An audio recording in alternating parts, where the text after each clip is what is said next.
Civil Media. Нервувате пранишам, зонја езотери. Почитувани присутни, дами и господа. Тоа Сакал и јас да се надоврзам со една од поентите произнесени од претходните говорници и добро е во вакви дебати да бидат присутни и представници на владата од Министерството за правда, како и политичките партии кои се одлучувачки во носењето на законските текстови, проекти. Токму тие се најповикани да ги слушнат ваквите отворени расправи, односно дебати. Ја поздравувам ваквата иницијатива од Цивил. Сакам да ги представам ставовите на Движењето БЕСА и да кажам дека Движењето БЕСА е учествувала и во работењето на работните групи организирани од страна на Министерството за прав, при што е дискутирано во врска со оваа тема и другите поврзани теми со изборните процеси. На почетокот би сакал и јас да кажам дека Движењето БЕСА стои на ставот дека поддржува отворени листи, нешто што ќе допринесе во демократизацијата и внатре во партиите, а на еден начин и во поврзувањето на гласачите со нивните избраници. А од друга страна ќе им даде можност на пратениците да се повикуваат на нивното гласачко тело. До сега немало одреден, односно јасна поделба на поддршката на пратениците визави поддршката за политичките партии, поради тоа често пати пратениците мора се принудени да ги поддржуваат нивните политички ставите и на крајот на краиштата ќе конкурират и во нивните политички листи, но немаат одреден јасен број на гласачи, бидејќи се гласа за генерален список. А од досегашното искуство сме воочиле дека одредени поединци од политичките партии и претhodно биле носители на листите и повторно и одново биле избрани дури и по нивните неуспешни мандати, по нивните скандалозни афери. На овој начин гласачите ќе можат да гласаат за според нив најсоодветниот кандидат и ќе има поголема поврзаност меѓу гласачите и кандидатите. Што се однесува до прашањето на отворените преференцијални листи, како што слушнав досега и представниците на другите политички партии, а и од партијата на власт, се работи за нешто што генерално е прифатливо и верувам дека ова ќе стане реалност во идните избори кои ќе се одржат во Република Северна Македонија и што нема пречки до сега, барем недекларативни од страна со политичките субјекти, што се однесува до делот од изборниот модел Движењето без основа на анализите спроведени во работните групи во рамките на партија и консултациите одржани со експерти од оваа област. До сега,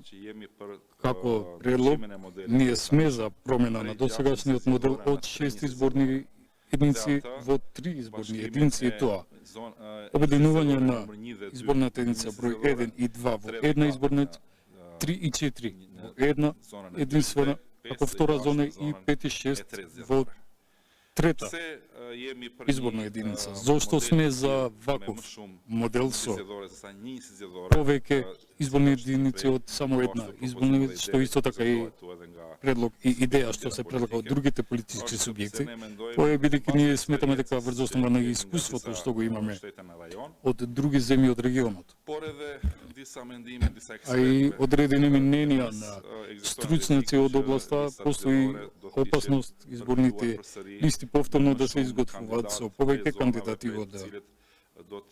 зоните од кои би се проценета дека може да добијат поголема поддршка и со тоа останува незастапен одреден дел од регионите од државата. И поради тоа, со цел да се придонесе што повеќе и што подлако да бидат представени како од содржински, така и географски граѓаните, ние сметаме дека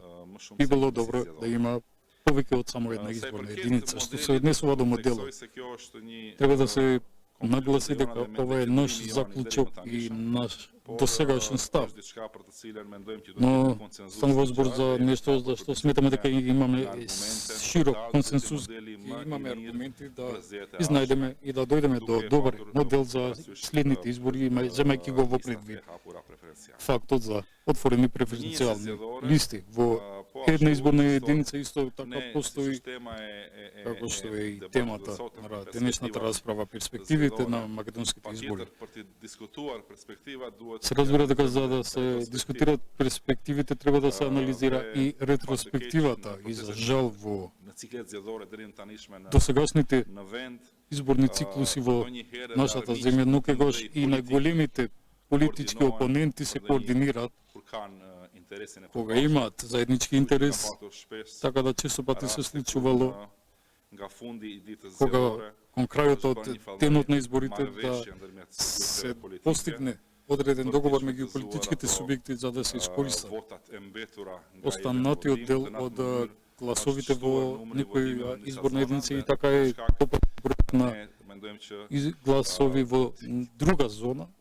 Така сметаме дека ќе продолжи да постои оваа појава како опасност поради немање контрола во целата територија од страна на сите политички субјекти со посебен акцент во политичките субјекти од албанскиот блок. Се извинувам.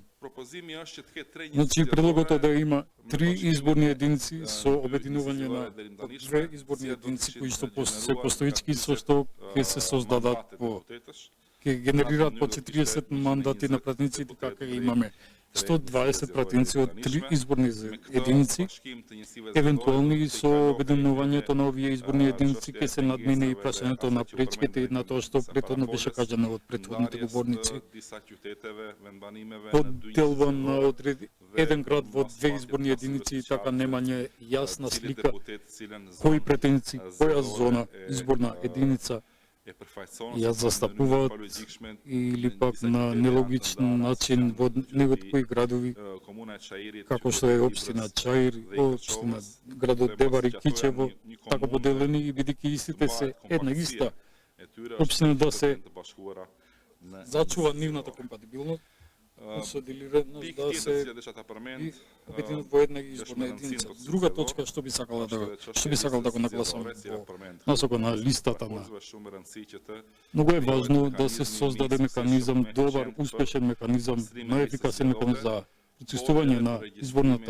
изборниот список и запишување на гласачите кои што имаат уставно загарантирано право да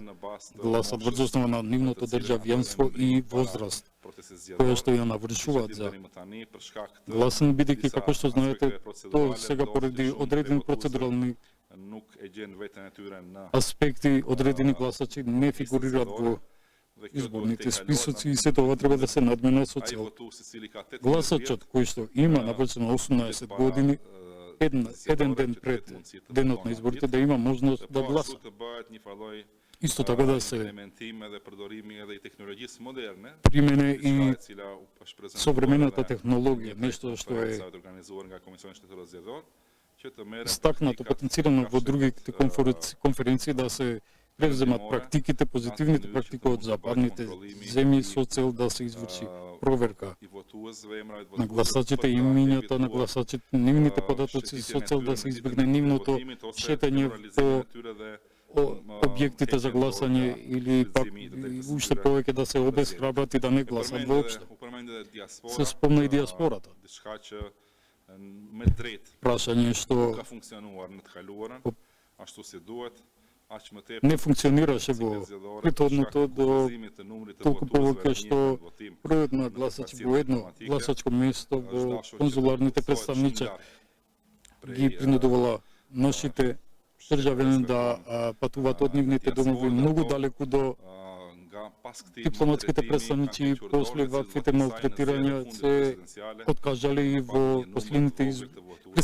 председателски избори имавме многу мал број на гласачи кои што гласале. А трошоците кои што се направени за ваквиот процес се прилично високи. За на крај би сакал да го спомнам и прашањето на уредување на финансирање на политичките партии и изборните кампањи, нешто што при последните председателски избори произлезе нецелосно дефинирани врз основа на толкување на законите, се соочевме со потешкоти и на крајот политичките партии учеснички во нивното конкурирање требаше да постигнат политички договори. Би било добро во иднина ваквите детали да бидат јасно дефинирани во закон со цел да има еднаков пристап и третман и да не остане во волјата на политичките партии да се одлучи како треба да се спроведе одреден модел. Продолжуваме да бидеме отворени за разменување на аргументи и мислења врз основа во врска со оваа тема како политички субјект секогаш во интерес и насока на подобрување и усовршување на ваквиот процес со цел да може да отсликува мултиетничкиот и мултипартискиот карактер во идните избори, односно резултати